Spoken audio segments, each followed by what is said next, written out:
Tentu kita juga ingin tanya pandangan dari Mas Rian, seperti apa sebenarnya kalau dari pandangan Mas Rian berkaitan mengenai bunga yang tadi kalau kata Pak Antoni ini kenapa sih nggak cepet-cepet aja dari awal diturunin? Ya sekarang agak terlambat sih meskipun bank-bank swasta juga masih belum mau menurunkan. Mas Rian kalau dari pandangan Mas Rian seperti apa? Jadi begini kita Pak Andaka dan kolega saya Pak Antoni, memang perilaku suku bunga di negara kita itu di masa pandemi itu agak unik ya, tidak sesuai teori yang selama ini kita pahami. Kita tahu Bank Indonesia sudah menurunkan suku bunga acuan BI 7 days repo rate kurang lebih 100 sampai 125 basis point lah ya, dan pada 3 bulan terakhir berhenti di level 3,5%. Ini level yang paling rendah suku bunga acuan yang ditetapkan oleh Bank Indonesia. Harapannya itu bisa tertransmisi di dalam pembentukan suku bunga simpanan maupun suku bunga pinjaman.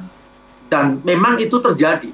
Cuman ekspektasi publik, ekspektasi pelaku usaha tidak seperti yang terjadi di sektor perbankan itu sendiri. Kita tahu suku bunga kredit, tadi sudah ditampilkan, itu prime lending rate namanya, suku bunga dasar kredit, sudah turun.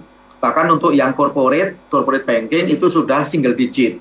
Kemudian untuk yang konsumtif memang relatif lebih mahal. Ya, itu memang nature daripada kredit seperti itu. Jadi, itu terbentuk karena apa? Nah ini, tadi sampaikan oleh Pak Antoni sebetulnya, bahwa pembentukan harga pokok dana atau cost of fund, itu penurunannya tidak secepat penurunan suku bunga acuan atau BI rate tadi.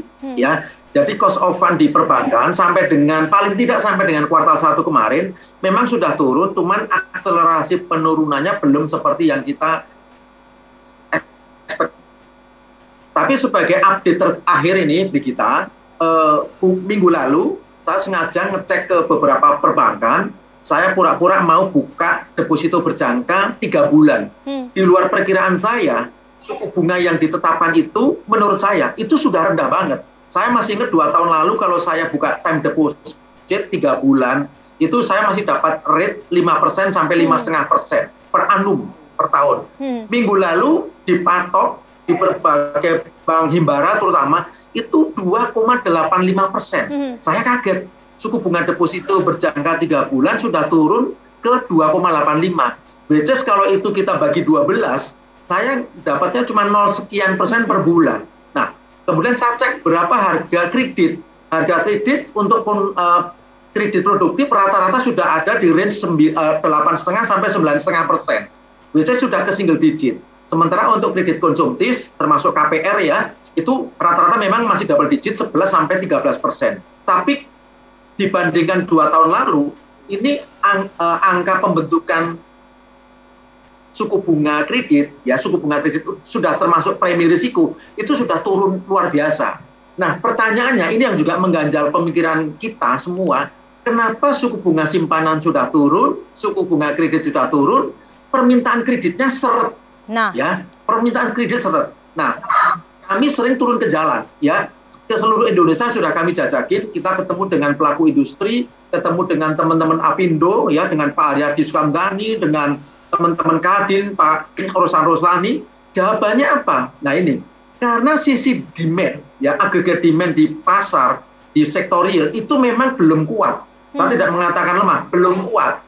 Belum seperti Maret, ya, atau kuartal 1 tahun 2020 lalu, ketika kondisi ekonomi kita sedang sehat. Makanya betul tadi Pak Andaka sampaikan, kalau kita membandingkan kuartal 1 atau kuartal 2 tahun ini dengan kuartal 1 atau kuartal 2 tahun lalu, itu beda. Dulu ekonomi kita relatif sehat, sekarang kita sedang menuju titik sehat. Nah, inilah yang membuat kenapa ekspansi pinjaman di perbankan kita sangat lemah.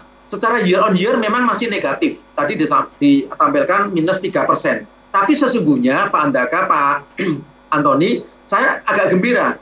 2-3 bulan terakhir kalau kita lihat perkembangan kredit month to month, juga secara year to date itu sudah positif. Ya, year to date sekitar 0,3%.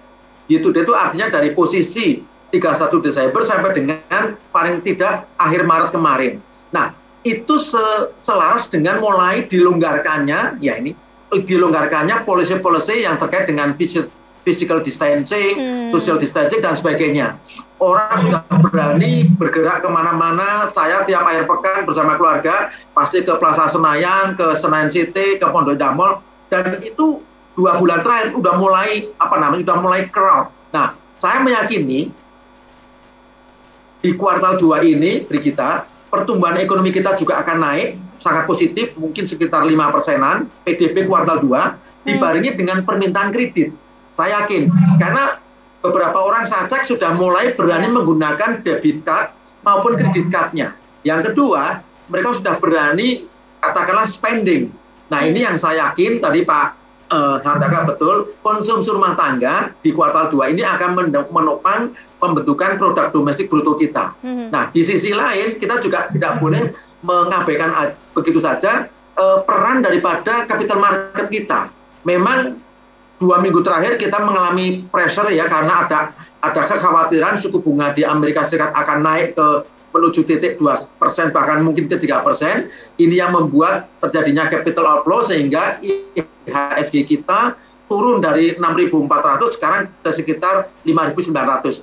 Tapi jumlah investor retail di capital market kita itu sudah hampir mendekati angka 5 juta, dan itu mayoritas adalah domestic investor ya. Nah, apa yang ingin saya sampaikan, ternyata permintaan kredit yang sedikit melambat tadi ya, itu dikompensate dengan outlet capital market yang sudah mulai growing. Nah, kita membacanya, oh berarti ada peran lebih sekarang di capital market karena investor retailnya makin banyak dan emiten yang sudah siap untuk ngantri untuk IPO sudah makin banyak.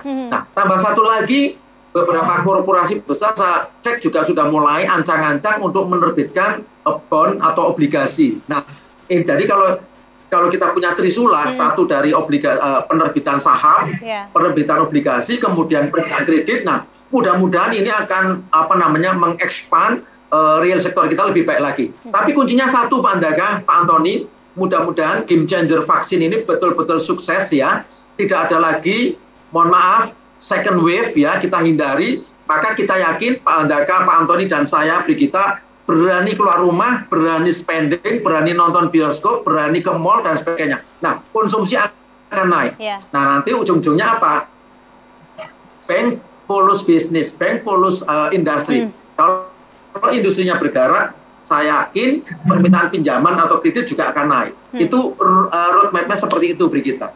Harapannya memang permintaan pinjaman ini akan naik sehingga usaha bisa bergerak. Tapi apa memang benar pengusaha ini nggak pernah ngajuin sampai kok kayaknya dikit banget kreditnya yang tersalur? Nanti coba kita konfirmasi juga ke Pak Handaka sesaat lagi, tetaplah bersama kami.